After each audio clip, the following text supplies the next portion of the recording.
The Stockbroker's Clerk, Part 1 Sherlock Holmes Audiobook Indonesia. Di tengah sibuknya kota London, seorang pemuda akhirnya mendapatkan pekerjaan impiannya. Setelah berbulan-bulan hidup dalam kesulitan, kesempatan besar itu terasa seperti keajaiban. Namun semakin ia menerima tawaran tersebut, semakin banyak hal aneh mulai terjadi. Gaji yang terlalu besar, perusahaan yang misterius, dan seorang pria yang tampak seolah menyembunyikan ketakutan besar. Awalnya semuanya terlihat seperti keberuntungan, namun Sherlock Holmes segera menyadari bahwa ada sesuatu yang jauh lebih gelap tersembunyi di balik pekerjaan itu. Part 1, pekerjaan yang terlalu sempurna. Tidak lama setelah aku menikah, aku membeli sebuah praktik dokter kecil di daerah Paddington. Pemilik sebelumnya, Mr. Farquhar, dulunya memiliki praktik yang cukup terkenal. Namun, usia tua dan penyakit saraf yang dideritanya membuat jumlah pasiennya terus berkurang. Orang-orang cenderung sulit percaya pada dokter yang tubuhnya sendiri tampak sakit.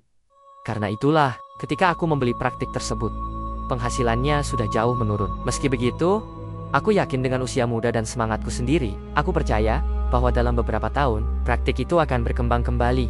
Selama 3 bulan pertama, aku sangat sibuk bekerja, dan karena itulah, aku jarang bertemu dengan Sherlock Holmes. Namun, suatu pagi, di bulan Juni, saat aku sedang membaca jurnal medis, setelah sarapan, bel rumah berbunyi.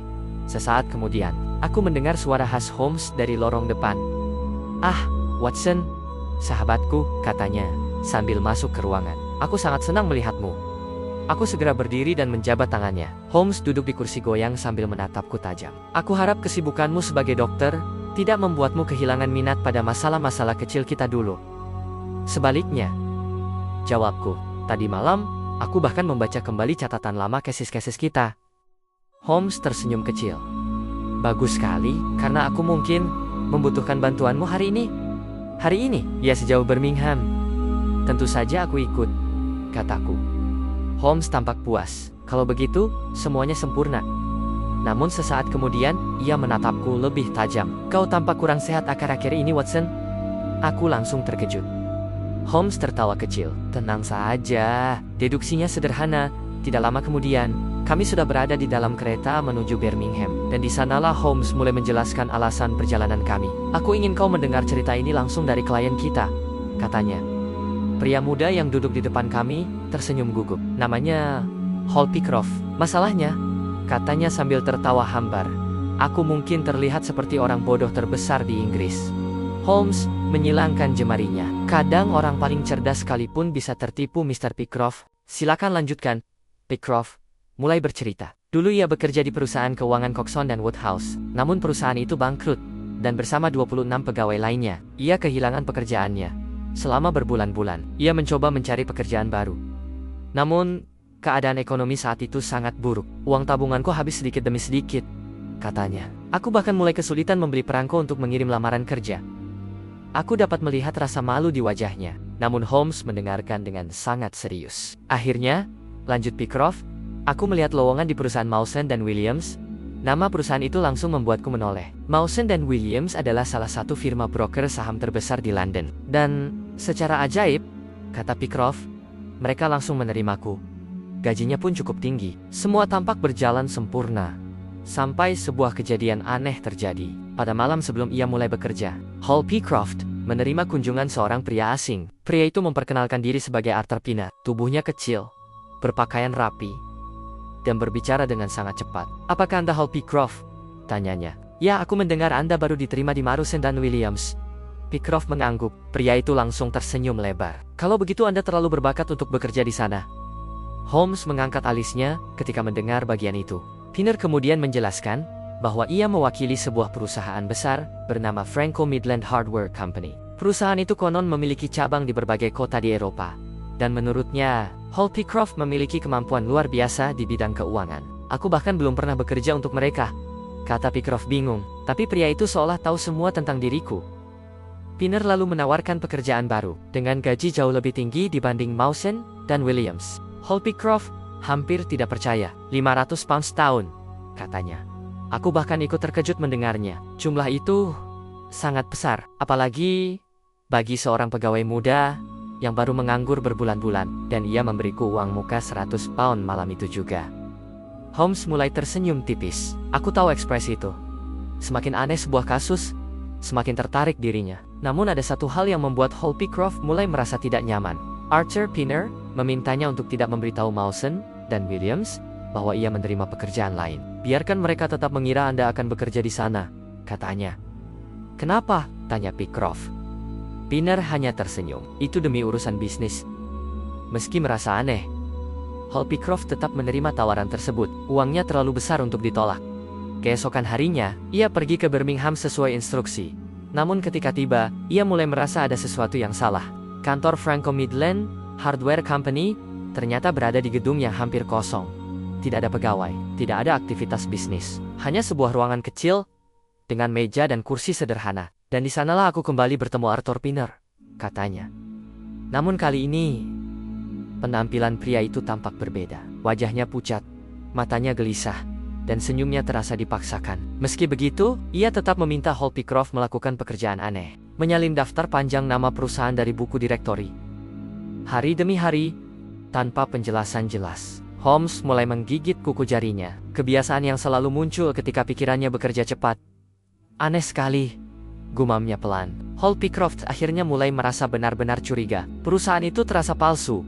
Namun Arthur Pinner terus membayarnya dengan baik. Dan setiap kali Pycroft mencoba bertanya, jawaban yang diberikan selalu menghindar. Aku mulai merasa seperti sedang dipermainkan, katanya. Karena itulah aku datang menemui Mr. Holmes. Holmes berdiri perlahan. Matanya tampak jauh lebih hidup sekarang. Aku rasa kita harus melihat perusahaan ini secara langsung. Malam itu juga, kami bertiga berjalan menuju kantor Franco Midland Hardware Company di Corporation Street. Jalanan Birmingham ramai oleh kereta kuda dan para pekerja yang baru pulang. Tiba-tiba Hall Pycroft menunjuk ke seberang jalan. Itu dia, katanya. Seorang pria kecil berpakaian rapi, berjalan cepat, sambil membawa koran malam Arthur Pinner. Kami mengikutinya sampai ke gedung kantornya. Dan beberapa menit kemudian, kami telah berdiri di depan pintu ruangan kecil di lantai atas. Hall Pycroft mengetuk pintu. Suara dari dalam mempersilakan kami masuk. Dan saat pintu terbuka, aku langsung merasa ada sesuatu yang sangat tidak beres. Arthur Pinner duduk di balik meja, namun wajahnya tampak mengerikan. Pucat seperti mayat, keringat membasahi dahinya, dan matanya dipenuhi ketakutan luar biasa. Seolah ia baru saja membaca sesuatu yang menghancurkan hidupnya. Sherlock Holmes kini mulai melihat bahwa pekerjaan aneh ini hanyalah awal dari sesuatu yang jauh lebih besar. Seorang pria misterius, perusahaan palsu, dan ketakutan mengerikan di wajah Arthur Pinner. Namun pertanyaan terbesarnya adalah, siapa sebenarnya yang sedang dimainkan dalam semua ini? Hall Pycroft? Atau justru seseorang lain yang belum mereka sadari? Dan pada malam itu, Sherlock Holmes semakin yakin bahwa mereka sedang berdiri sangat dekat dengan sebuah kejahatan besar.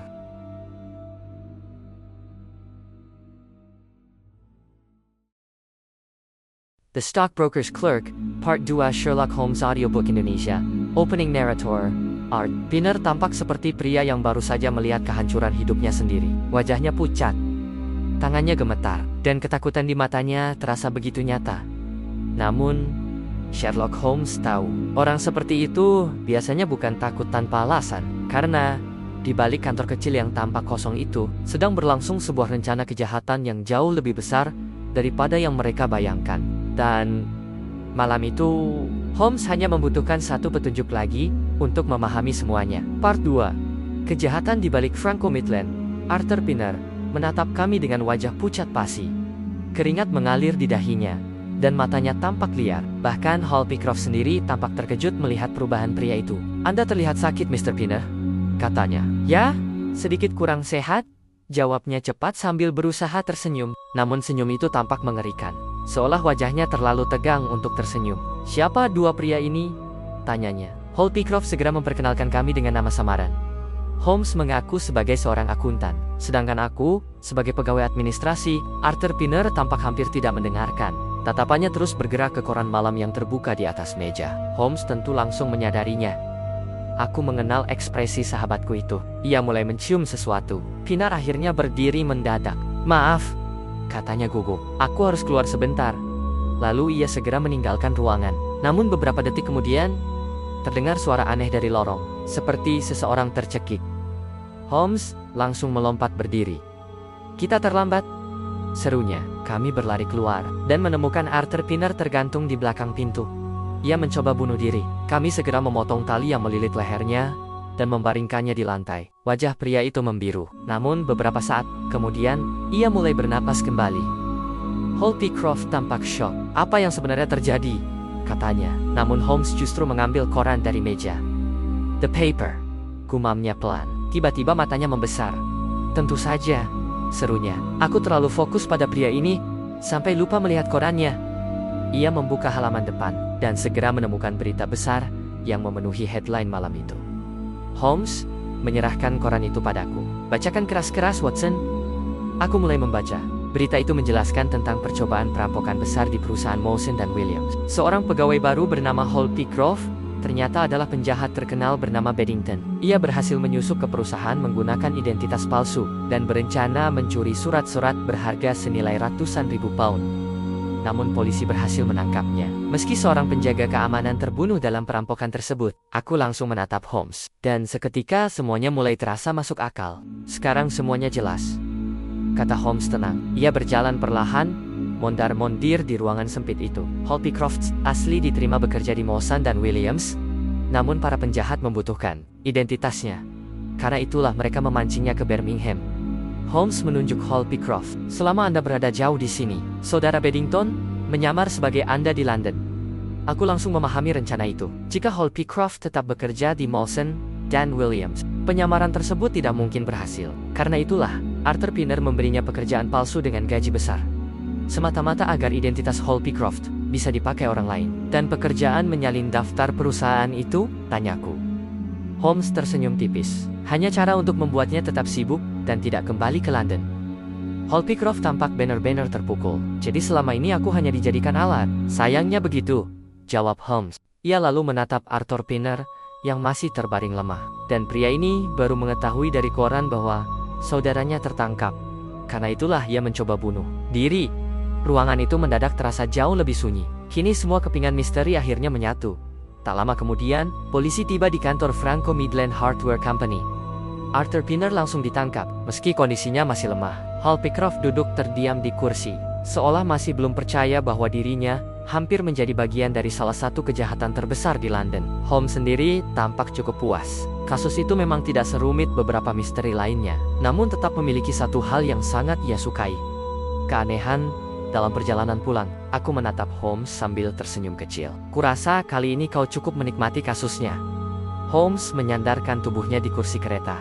Aku selalu menikmati kasus yang aneh, Watson. Dan kasus ini memiliki aroma kejahatan yang cukup unik. Ia menyalakan rokoknya perlahan. Yang paling menarik, lanjutnya, adalah betapa mudahnya seseorang dimanfaatkan ketika sedang putus asa. Aku memandang keluar jendela kereta. Lampu-lampu kota London mulai terlihat di kejauhan. Dan untuk sesaat, aku kembali menyadari sesuatu. Bahwa di balik jalanan sibuk kota besar, selalu ada orang-orang yang sedang merencanakan kejahatan. Dan selama Sherlock Holmes masih hidup, ia akan selalu mengejar mereka. Holly Croft akhirnya selamat dari jebakan berbahaya yang hampir menghancurkan hidupnya. Namun kasus ini memperlihatkan satu hal yang sangat jelas.